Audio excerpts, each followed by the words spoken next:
and then she ran this scam, trying to, saying she got pregnant. And I've heard of this type of scheme before, but millions of dollars is that's kind of steep. Well, yeah, for an abortion, like what the heck?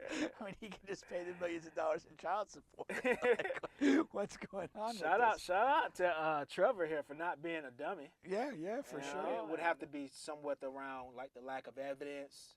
You would think. I mean, would yeah. think, Is there's a lack of evidence? Is there a lack of cooperation among the victim or Yeah. other witnesses? As bad as that is, that becomes a reality of the justice system. People need to be willing to testify and participate in this to provide evidence for a lot of criminal matters to get, what we would consider a just result. Another trending story here is this lady, the divester Darcy. Just call her Darcy here. She has been indicted on 2 counts of extortion in Arizona. She had ate chalk. That's just a term that I don't even understand, but basically had sex with a white, this baseball player, Trevor, faked a pregnancy. Is he eating chalk, like having a white guy, like blowing him or something? I guess so. Okay. And what's the source reporting this article? this was taken off Twitter. Oh, okay. But all of this is real. This guy, he's with the LA Dodgers or whatever. But baseball player Trevor, and she faked the pregnancy and demanded millions for an abortion. He said no, and she falsely accused him of rape. Now she's facing 15 years in prison. Now, the interesting thing about this story is this girl here, which again, Chris here sent all of this to me. She was on, prior to the meeting, she was on this Pop the Balloon show. You ever heard of that? Because No. I hadn't heard of it. No. So apparently there's this popular show, I don't know if it's on YouTube or TV, and basically it's like a dating show, and if you don't like the person, you pop the balloon or whatever. And Okay. she went viral or whatever because she popped the balloon on this guy, and she was just kind of talking trash about how he dressed and how he was looking and stuff like that. And so then she met this baseball player, and I guess they were dealing and went to doing the nasty. And then she ran this scam, trying to, saying she got pregnant. And I've heard of this type of scheme before, but millions of dollars is that's kind of steep. Well, yeah, for an abortion, like what the heck? I mean, he can just pay the millions of dollars in child support. Like, what's going on? Shout out to Trevor here for not being a dummy. Yeah, for sure. And yeah, yeah. I mean, this is a horrible story. Like, it really is, because it's like there are people out there that will do this, but it is comforting that she's potentially facing some jail time for this. Now, I'm reading extra now. His attorney did say that he did pay her about $10,000 for medical expenses, prenatal vitamins, and car services related to the pregnancy. Okay. So he got hooked in a little bit there. Oh, sure, yeah, But $10,000 is a lot different than millions. Yeah. It's again, what is the justification for millions for an abortion? Like, I'm going to have an abortion, but I need you to give me millions of dollars. Now, this guy, he's an interesting guy. He's a Cy Young Award winner, so he's a known baseball player who did well in his career. Now, he hasn't played since 2021, 2022. Okay. But at that time, a different woman claimed he had sexually assaulted her. Okay. Oh. So that kind of ended his career. Okay. So he was suspended by Major League Baseball in 2022 for violating MLB's joint domestic violence case. Oh, wow. Oh, so that was the end of his baseball. It wasn't because he had gotten old and retired. No. Wow. Now the league did end up reinstating him, but the Dodgers cut him, and pretty much no other team touched him after that. Okay. All right. So, he had that happened first, and then he met this lady here.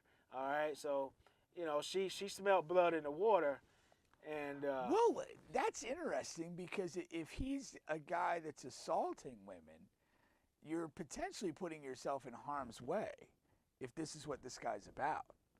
if he's a domestic abuser. Oh, you're saying if you're her? Like, yeah, if you're aware that this guy publicly has been accused and suspended in baseball for domestic violence, like, why are you entering his life to do much of anything? I mean, that's a questionable decision. Now, again, apparently he was exonerated, but teams were uncomfortable picking him up. So again, it's there might have been something there to make people uncomfortable. I mean, if you're a chick out there and that's your game, you want to scam for money, it's not the worst thing in the world to get knocked up beside the head for a couple times and get a few million Yeah, dollars. but there's plenty of non-violent guys that you could do this to. Like, that's not, like, it's really not, like, I don't get it. And then here's go a little deeper on it. Like, you're getting a guy, I mean, part of the notion, if you're going to, like, play a wealthy guy, is that, you put yourself in a position, whether you're going to fake a pregnancy or do something to blackmail him. His fear of the blackmail is rooted generally on the concern he has for his reputation and good standing in the community. Yeah. If you're already a disgraced guy, like, why are you coming at me with this? Yeah. Like, say whatever you're going to say. People already think I'm shit. Like, you got the wrong guy. Good luck with your abortion at the clinic. Yeah. I'm not paying anything. Exactly. Like, it seems like the wrong guy to do that to. Like, if you got some guy like like prime Derek Jeter, and he's kind of this ladies' man, but he's also like captain of the Yankees and likes to kind of maintain a certain public persona, and you're going to run a game like this on him, yeah, he'll probably pay and get that quiet. Yeah. But if you already get a guy that's been publicly disgraced for violence against women, like, that's not good selections. I don't get that. That's not a good call. No, not at all. Not at all. Our editor actually sent me this story along with a couple others here. So, that we already talked about. So a pastor here who was facing... Time out. Anytime a story gets with the pastor, some fucked up shit's about to come down. You can just tell. A pastor. And oh, yeah, here we go. Carry on. He's facing 11 felony charges for sexual assault and child abuse. Has gotten a plea deal to drop everything down to one misdemeanor. Him and his wife sexually abused a teen. Where exactly is the justice part of our justice system is what one lady wrote on Twitter. All right. His name is Bobby Cornelius Smith. Bobby Smith. All right. Well, what's the story as to why, like, the charges are getting reduced so dramatically? It would have to be somewhat around, like, the lack of evidence. You would think. I mean, is there's a lack of evidence? Is there a lack of cooperation among the victim or other witnesses? As bad as that is, that becomes a reality of the justice system. People need to be willing to testify and participate in this, to provide evidence for a lot of criminal matters to get, what we would consider a just result. And if people are scared to participate, if they're intimidated from participating, then justice loses. Yeah. And if that's what's going on here, that's that's pretty crappy. But you don't feel comfortable with it, because if somebody's accused or charged with multiple crimes and they have their day in court and they win and they get exonerated, you can kind of accept that and say, okay, maybe he won this. But when when you're still getting stuck with a charge, it's like, stink on shit. There's something there that's not right. But we might not be able to prove the whole of it, but we can't let you go either. Exactly. And so that, it does give you a very uneasy feeling. I mean, that story alone is unsettling because of the why. Yeah. What's going on here that and there is a significant issue when you talk about sex crimes in particular, the cooperation of victims, because some would consider, like, okay, you go through the ordeal of being abused, and then to have to testify about it in first a deposition and second potentially in court, it's almost like being assaulted all over again in some ways. And that, that's a legitimate issue in the prosecution of these types of crimes. And, it is an issue that, that is very personal to the victim. But yeah, this story alone, it's unsettling. It feels like justice might not be being done, but we have an imperfect and flawed system for sure. Yeah, that's for sure. And I'm reading some of the story now, and his wife is still standing behind him, saying that this is all a lie and stuff that's made up. And then he has this one boy that's because this pastor, he was a youth pastor, is what I'm reading here as well. And so of course, youth pastor, you're always around kids, whatever the case may be. And then he had one kid to step up and say he's never seen anything either. But then there's the reports of the other kids who step forward, and I think a part of the thing is their names and whatever stuff hasn't been released. They don't want to be out in the public or made public or testify and things like that. So yeah, that's a part of the problem. Is there any suggestion of the age of the kids when these events took place? So, and then also he said he started out volunteering at after-school programs outside of the church. But the first one was a girl, and they said that she was, let me see.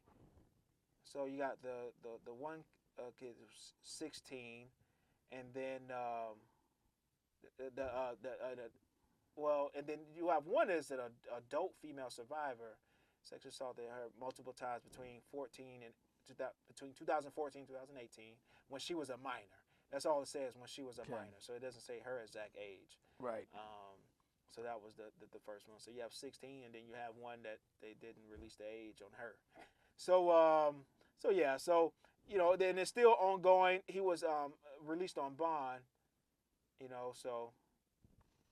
Yeah, I mean it sounds like there's some smoke and most likely some fire, and that's why he's getting hit with something, but there's probably just not enough juice to get him to the electric chair, quite literally. But you look, as I said, the wife is standing behind him, what if she's got it wrong? Like, at some point, I mean, maybe she knows already and she's in denial, or maybe she's in denial and doesn't know yet. But if she gets that wrong, like, that's going to be a tough one. At some point in your life, you realize, I enabled this guy to abuse children. Yeah. I was a big reason why he's not in jail now. Yeah. What if he gets out and does something again? And does it again. Does something again. Yeah. Yeah. Completely. And I mean, the history of those type of criminals, the sexual predators, they don't get better. They don't rehab. Yeah. Like, if that's their inclination to do, they're going to continue to do. And, it's just going to be a matter of time, access, opportunity before it happens again. Now, to be fair, on the flip side, what if he is really innocent? Can that church allow him to come back? His name is already sullied. Yeah. It's been ran through the mud. That's definitely a tough situation for the church. They wouldn't have a whole lot of incentive to keep that type of, hey, it's better we part ways. Yeah. As far as that goes. So yeah, if he's completely innocent or whatever. But again, if it's reduced to the lower thing and he's pleading or whatever, he is not being exonerated. Yeah, There's still something attached to you that's going to stay with you forever. That's true. And so that's the thing. And that's why I kind of started by saying, if a person's accused of something and it's dismissed, or you go have your day in court and you're not guilty, you deserve to be kind of recognized for that. And again, you may never get made whole from that, because that reputation takes a hit that you'll probably never get back. But you'd hope that there's some pathway back if you're truly innocent. Oh, that's for sure.